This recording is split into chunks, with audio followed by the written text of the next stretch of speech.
Hi, how are we? Welcome to my very first webinar. To say I'm nervous is a bit of an understatement, so please be kind to me.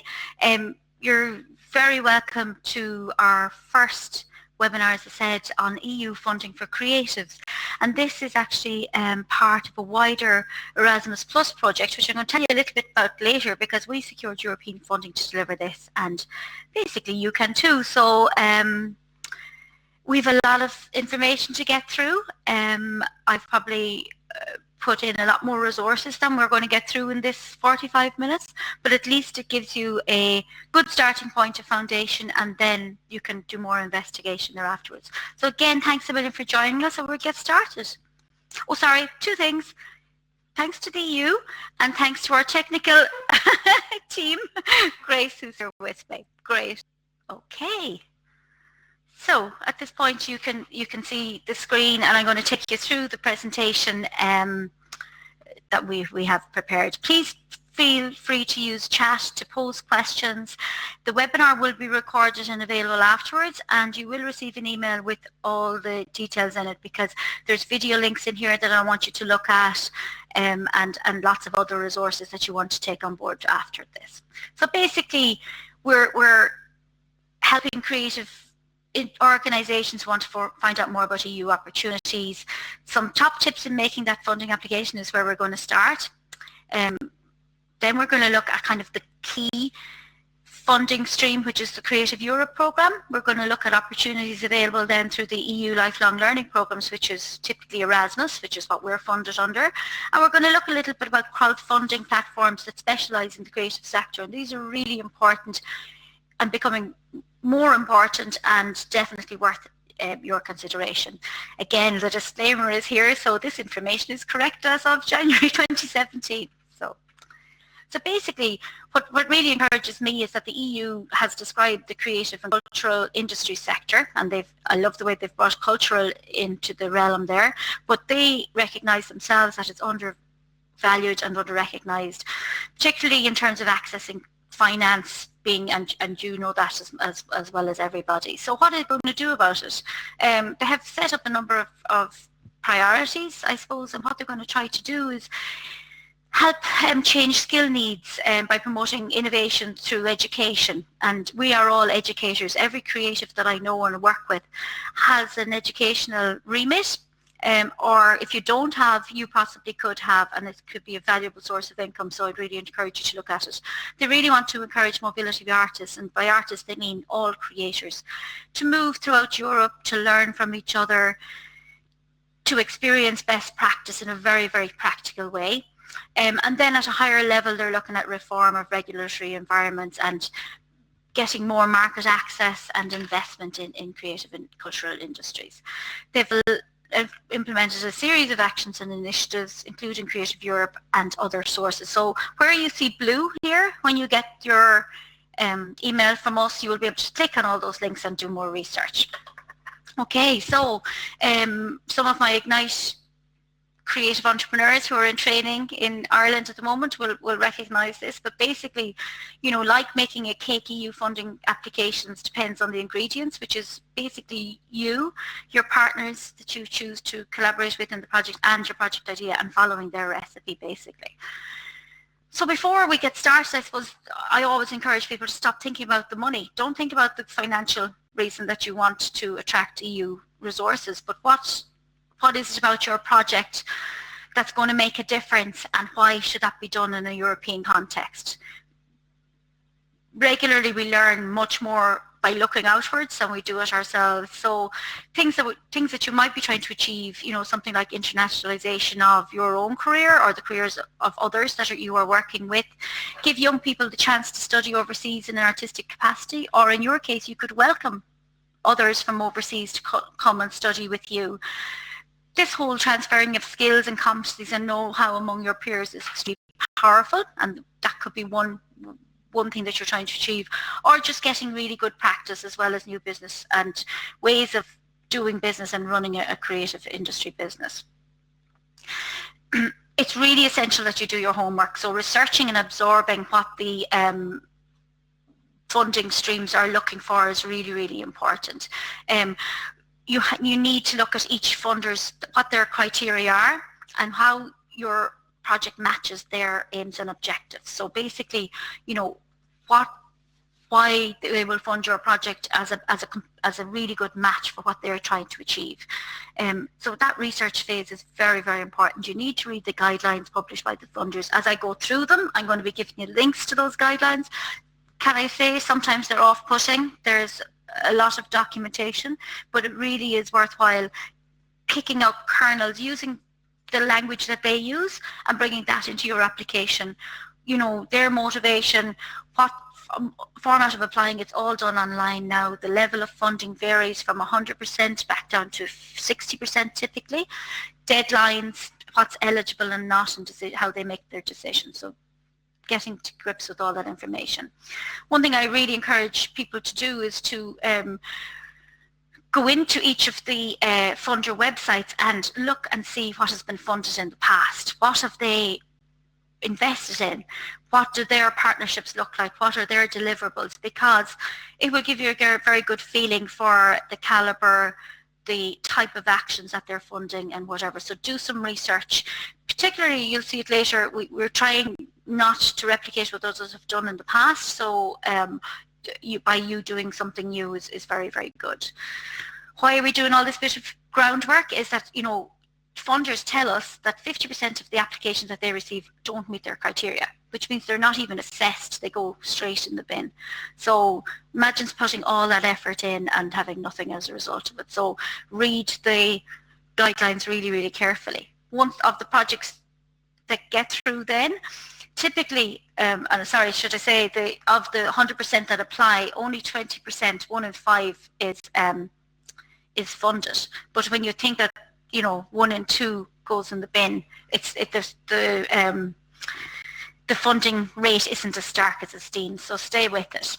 So basically, what is the what difference will the funding make to your organisation and the people that you're trying to assist? It's really competitive. You need to sell your project and the people, the consortium who would be the other partners involved in your application. Can I say that typically European projects involve at least one other partner? They cannot be carried out in isolation. So you need to have at least one other partner for a mobility project, which I'll explain later, and 3 others then for most other applications. That would be 3 countries, including yourself, that form a consortium. Typically that becomes much, much more, and you attract good partners based on their skills. And I'm going to share you some matching some match funding in ideas as well. So be creative, be challenging and engaging about your ideas. Sell, sell, sell, and why that idea is going to have some EU impact. This is your opportunity to stand out from the competition. Building your own credibility and your partner's credibility is really professional. It is really important. You know, really put work into why you have a good track record and why you're capable on your others of delivering the program. Don't assume that they know anything about you. I suppose when I'm working with creatives, I'm always so impressed with, you know, the caliber of the work that you produce. So when you're doing a funding application, I'd ask you to be just as good. One thing that will really get you up that scoring criteria or the scoring scale is when you can back up your application with some evidence of need. So it's not good enough to say we know or we think. Back it up with relevant research and evidence of need. So things like letters of support from those that you work with, or, you know, organisations like the arts officer in your county or whatever, just that they are giving an independent view that this project is needed. Do a small survey of who you're trying to help. This will give vital extra points. It can be the difference in passing and failing. So again, break down the application into bite-sized pieces, make it easy for people to read it, use engaging language, use subtitles, really powerful. People don't use them anymore, but, you know, little paragraphs and separated. And don't overpromise, because sometimes we're all guilty of being overambitious when we're writing applications, but then sometimes that can work against us when we get going. This is just literally about the style that you write it in. Please be lively, journalistic, use energy and spirit of your project. Make sure that comes across. Show that it's additional, not competing with others, and by looking at past applications you will see that. Oh Lord, do I know this one. It takes much longer to put together an application for funds than you think. So give yourself plenty of time. Don't take out the application form the day before. It doesn't work. You're only wasting your time. So, put in place a plan for completing the application. And last but not least, in each country, in each program, there's a national contact point. Talk to them. They regularly run information sessions, and it's really good to go to them with your idea and explain it, because they will give vital guidance. So we're going to get into what funding is actually out there. Just going to check, is everything all right on the, yeah? Perfect. So Creative Europe, you've probably heard of it. It's now the main funding stream for the European Commission to support cultural and creative sector. The transnational projects of same, and they support projects, networks and platforms in Europe. So who can apply? Basically, individuals, I'll start with the negative. Individuals cannot apply, but organizations or networks or institutions can. And what I mean by that, it doesn't sound, I don't mean it to be in any way off-putting. If you are a weaver and you work with 3 other weavers, you have now the potential to be an association or an organization or a network that's working for common good or for the good of your sector. Same with theatre, same with drama, any creative industry where others come together with you. And I'm going to share an example later of one that's just as 3 different discipline people that came together and were successful in funding. So the Creative Europe is the platform for that, and the link to it is on the notes there. What you also have in the notes is a really good video. I'm not going to play it now because it's a little bit long, but it'll give you a good feeling for what's in it for you, and that's what we all want to know. So we're going to look at 3 strands of this culture sub-programme. We're going to look first of all at Creative Europe networks, and these are a done deal basically. They were set up in 2014, and there's 23 of them across very different elements of the creative industries. They are pan-European membership-based structures, and in total there's about 4,000 of them. Everything music, design, heritage, performing arts, festivals, education, research. Why I mention them is it's really valuable for you to be a member of them, because not only can you say that you're a member of them, you then can avail of opportunities that they pose that will allow you to get involved in European projects, in transnational networks, etc. So basically what they do is they help internationalize your career, collect and promote good practice, as well as new business models, and transfer skills. So they're very much reflecting what we saw earlier in the program. I'm going to guide you to this really good directory of the networks that I mentioned earlier. There, as I said, there's 23 of them. They're really good. You'll benefit from them. Free membership, sign up to what they have to offer, get involved, the study visits, there's lots of opportunities.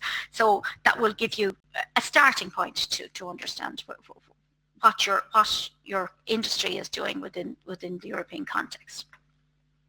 A second one, the second strand really is a European project, and this is our European cooperation. This is allowing organisations to promote cultural and creative works across Europe.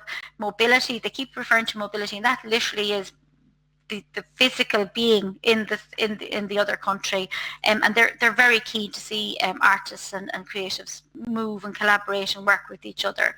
One of the other key objectives that keeps coming up is that they want this funding to help your creative business reach new and larger audiences. So increasing revenue, it has a 2-pronged approach to increase business for you, but also allowing people to enjoy and to benefit from what your creativity is in Europe. So it's all about that innovation and creativity.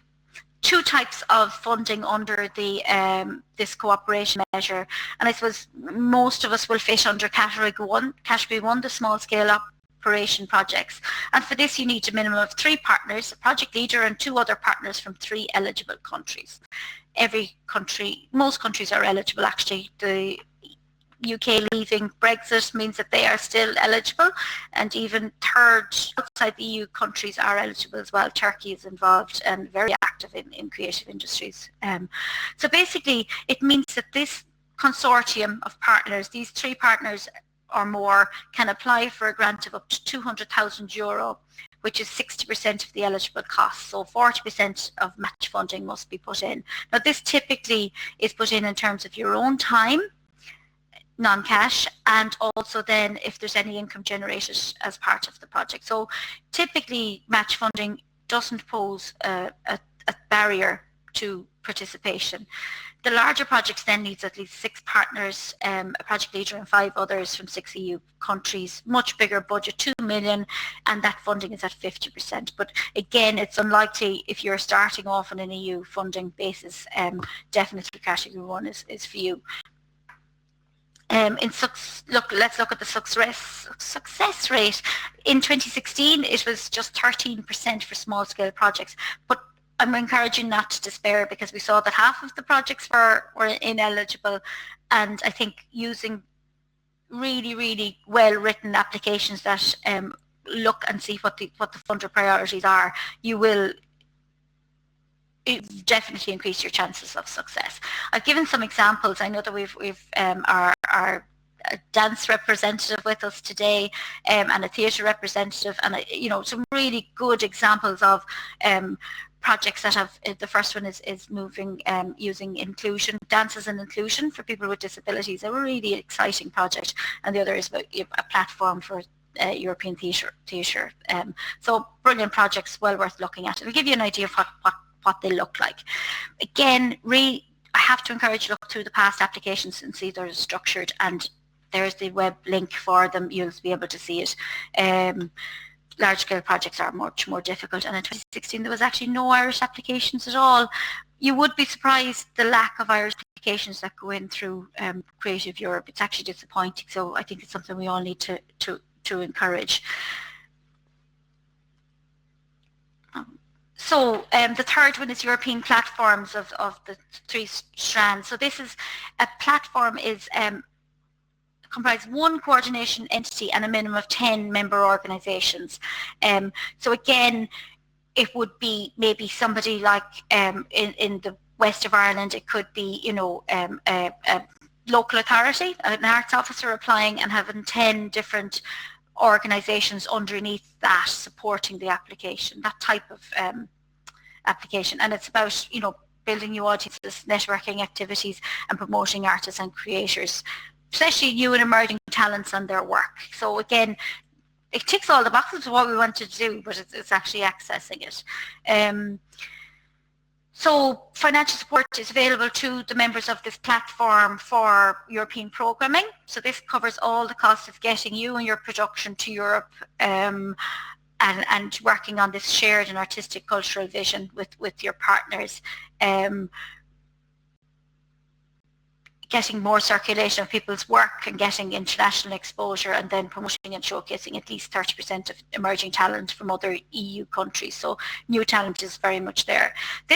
When they mention artists, they mean multimedia, they mean every film, every discipline within the cultural and creative industry sector. This is a big grant. This is up to €500,000 or 80% of the total. Each individual member within that platform cannot exceed 60,000, which would be very nice if we could attract it, but definitely worth looking at. That one actually is open at the moment, and the deadline is the 6th of April, and the thing is there. So basically, how do you get your hands on some of this money? Each country has a European Creative Europe desk, and that they act as a gateway. In Ireland, that's run through the Arts Council, and basically they run information days, workshops, seminars, and alert services. Can be very, very helpful. My advice is to have your idea well researched and well ready by the time you go to them, because I think you're looking for them to refine your idea rather than give you ideas, and that sometimes is where people can be off put. So do your research, then go and talk to the national contact point. And in case you're feeling completely daunted at this point, one of the things that I encourage new organisations to look at in terms of EU funding is try to get involved in a partnership that's been written by somebody else and it's been led by somebody else, a like-minded organisation. And how do you find these? Well, online, of course. I better not say what I was going to say. It's like the Tinder of EU funding, but not really. So basically, Culture Agora is a very interesting one, and it's connected with the arts, and it's literally an online meeting place for all types of cultural organisations, professionals within the creative industry sector. Big or small, you can post activities, what you're doing, video, and as well as getting the visibility, you can actually ask to get involved in or put out a call for other collaborators to come on board with you. Really useful. It's something that you need to check and get a presence on, and actually get active in. Another one that I use myself is Up to Europe, and it's a free funding alert service, and this is the one that I mentioned to you earlier. It's the association that's mentioned here is an Italian association comprising of 3 people: an artist, a digital media or digital technical audiovisual company, excuse me, and a local development organisation. And they were able to put themselves together as an association and apply as this network, a non-profit network.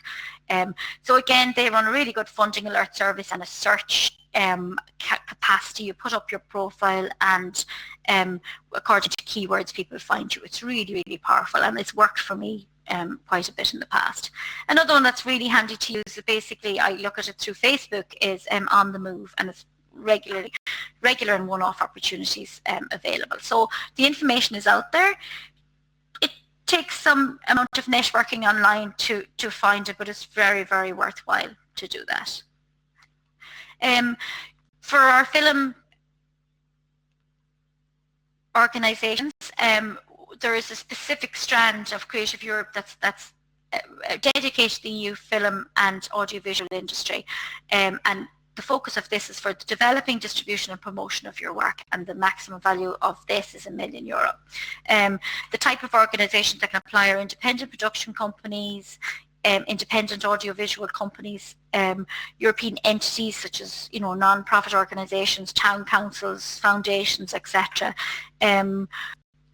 I have a lot more slides on this on the handout that I will send you. But again, their open calls are available, like their Facebook page, and you will stay connected. You make brilliant contacts, and those contacts can lead to creating an EU platform.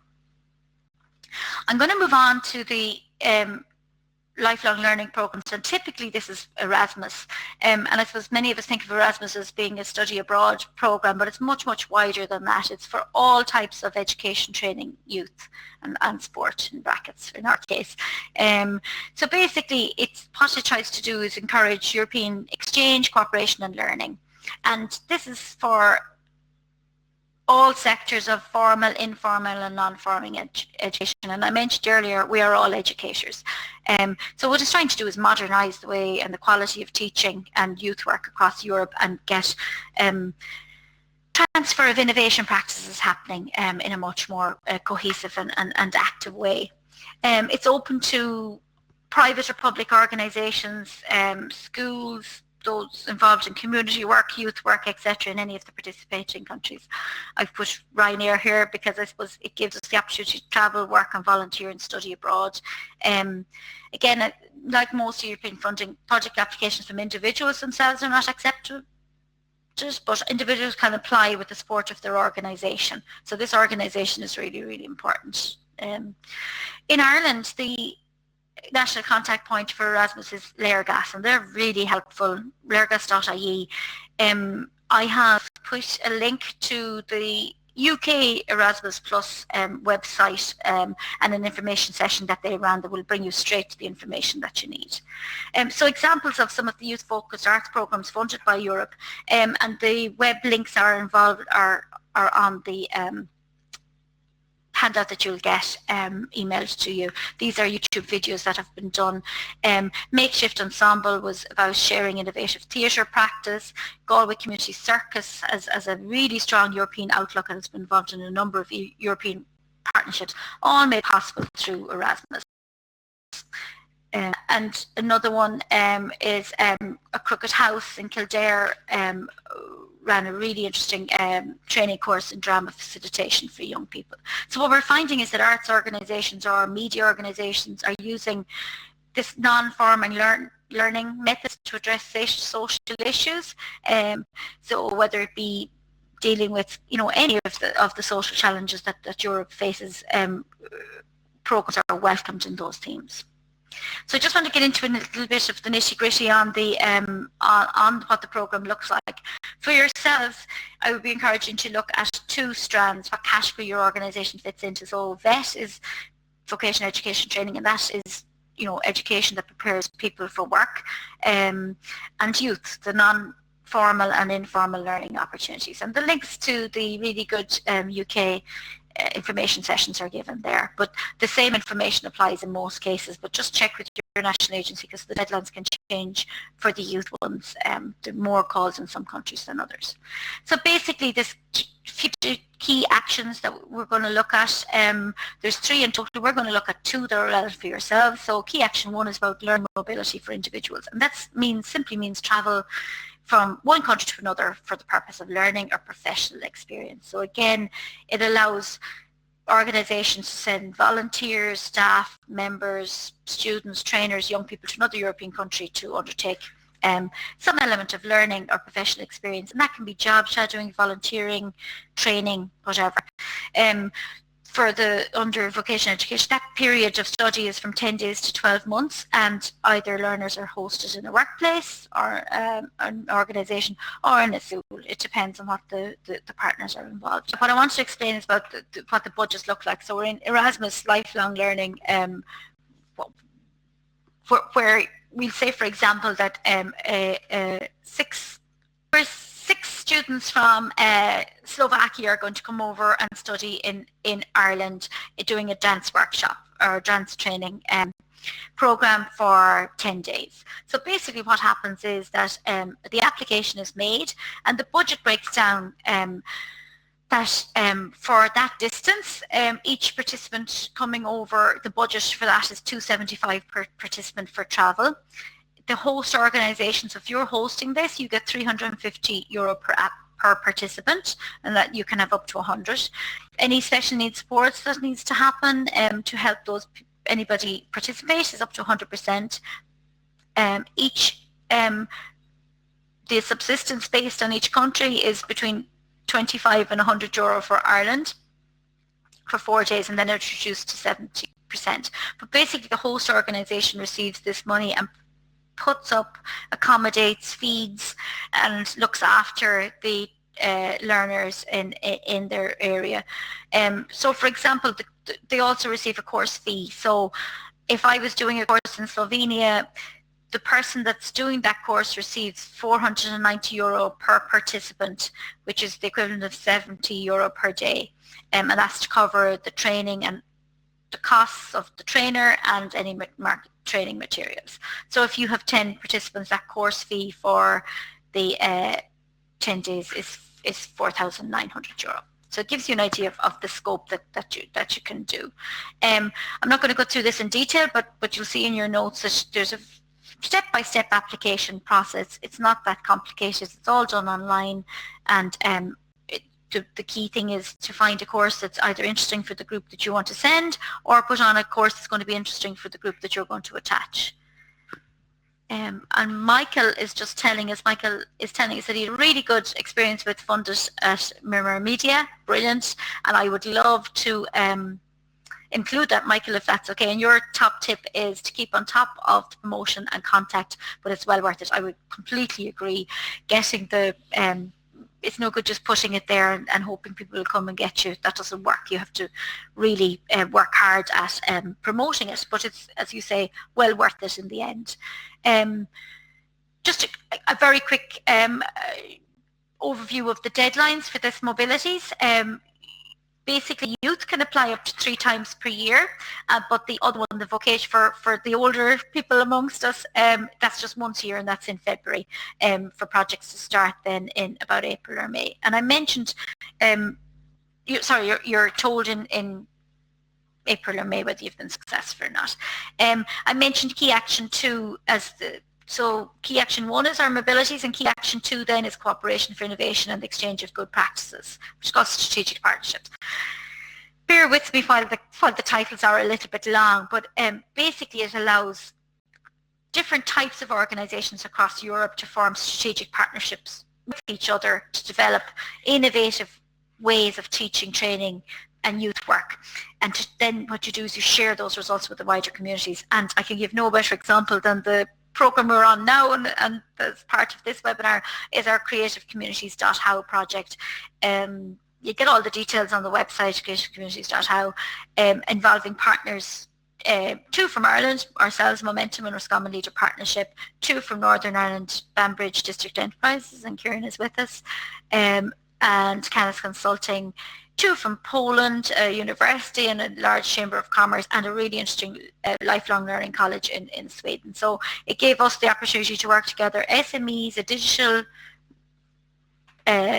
e-learning company, a local development agency, a chamber of commerce, representing different interests, but all working to make it easier for creatives to start up in business and stay in business. So that's interesting. Thanks, Noel. I appreciate that. The application deadline for key action 2 is actually the end of March, so not a lot of time, but it really is an interesting project, one we particularly enjoy. Basically, the program guide information is there. You define your project outline and work out how it fits with the European policy and national policy.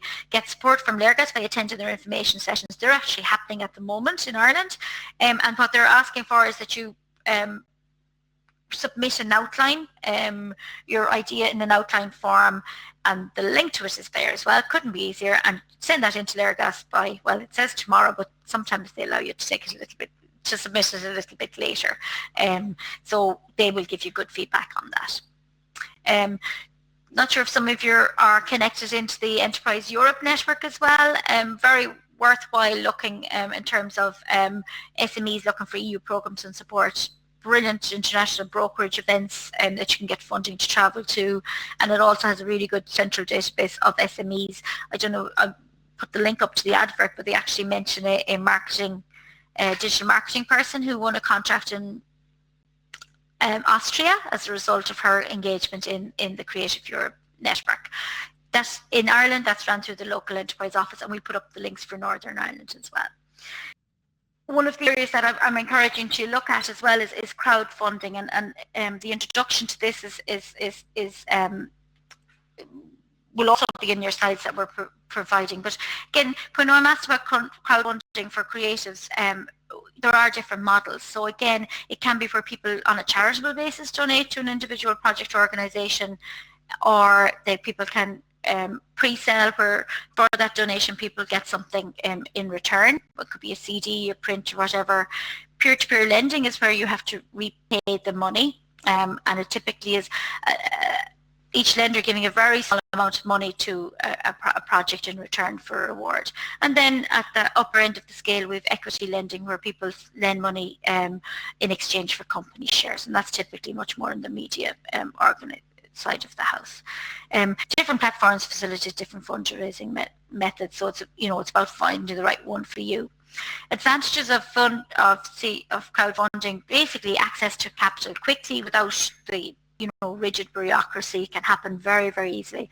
And I suppose the disadvantage is that most of the crowdfunding platforms have an all or nothing model, meaning that if you don't reach your goal, if you say you're going to raise €1,000 and you only raise 900, you get nothing. And the money is returned back to the backers. So again, that can be off-putting, but it's down to good marketing as to how you get your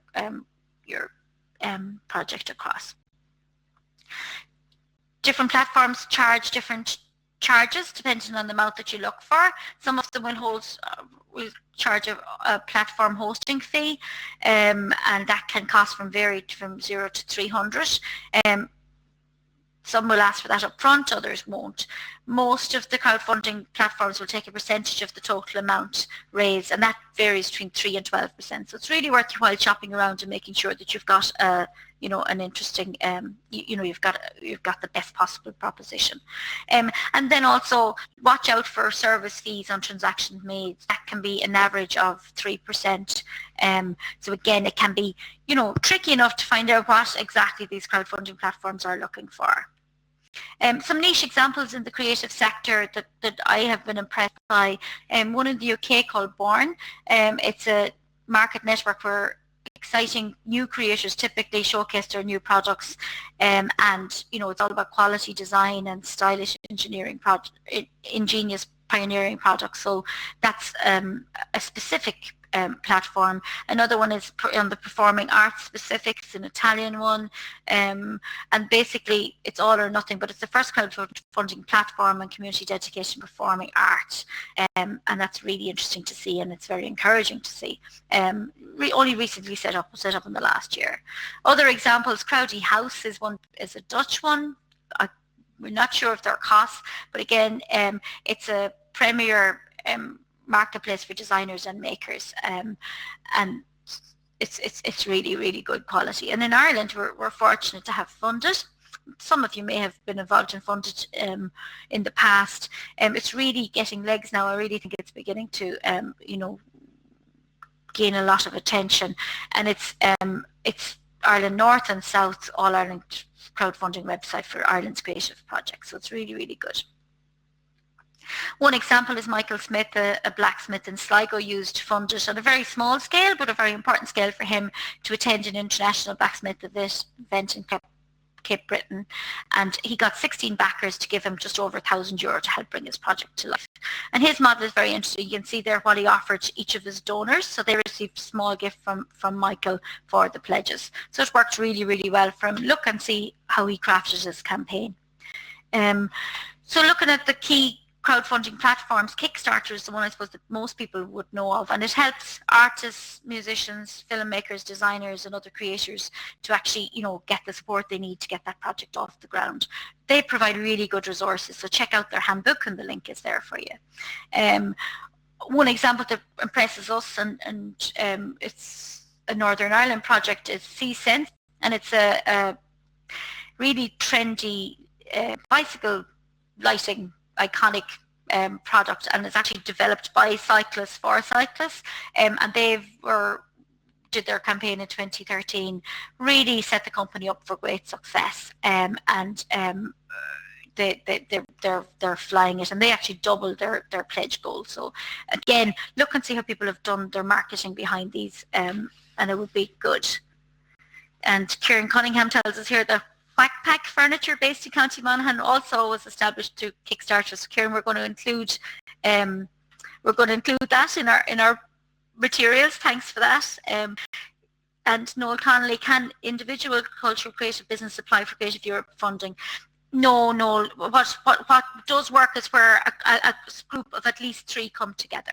And they don't have to be the same. So you could have, as I mentioned, a blacksmith, a graphic designer and a filmmaker all working together in a network, and then you can apply.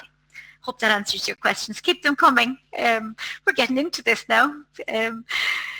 So again, one that's very close to Roscommon, where one of the partners is Amy Stevens. Amy is an artist, and she from the US, and she really wants to go to Roscommon to take up an artist in residency, which was funded by the Roscommon County Council, to work in a bakery. And actually, she produced a series of prints to reward her backers, of which she attracted 33, and she raised over $2,000, bringing the project to life. And again, really interesting as to how she made that happen. And not only are you getting people's money, but you have 33 people now who have collected her art with a print, and I would safely say will be advocates of her work going forward. So it's really, really an interesting way of getting funding for your project and getting your funding off the ground, whether it be for an event, new product development, training for yourself, whatever it may be. Some other crowdfunding platforms just to mention in Ireland, excuse me, iCrowdfund. This is an Irish crowdfunding company that provide the same people that behind I Donate, and a 4% commission there. And Linked Finance is another Irish-owned crowdfunding website that has really good commission rates, 2.5. They operate on a fee basis. I suppose both of these are behind, the model that you donate and you receive a reward afterwards. Linked Finance, the web there, and they're a very impressive platform for people wanting to raise small amounts of money. So I think that brings us back to the very end now. I would like to thank you so much for your patience and for staying with us. It's been my pleasure to help you. Stay in touch through the Creative Communities Igniting Change Facebook page, and take care. Thank you.